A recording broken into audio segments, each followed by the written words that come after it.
Most of the overnight potty training or toilet training is down to hormones, which starts to reduce the production of urine overnight. Are we looking out for that hormone? Yeah, let me know.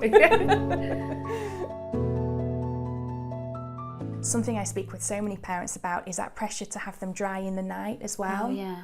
My 7-year-old, he still has accidents now. Yeah. And my 2-year-old, she's 2. But I forget.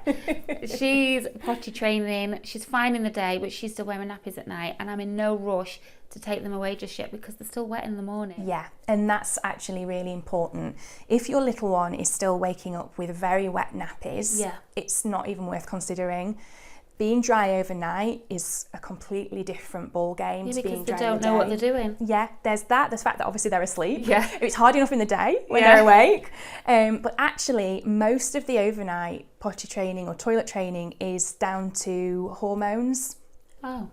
As we get older, around the age of 5, our body starts producing an antidiuretic hormone, which starts to reduce the production of urine overnight. So if your little one is still waking up with a very, very wet nappy, it simply means that they haven't yet got that hormone in place. Oh. It's fascinating, isn't it? And I'm sure so many people, whenever I speak about that, you can see almost like this light bulb. Yeah, it's like, oh, thank God for that.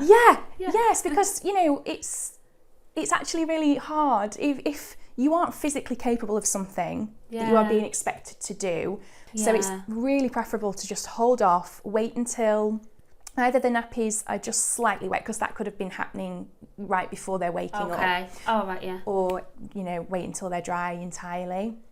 And if they're waking up dry for a couple of weeks at least, it's quite safe to say that that hormone started to kick in. Oh, yeah. Are we looking out for that hormone? Yeah, let me know.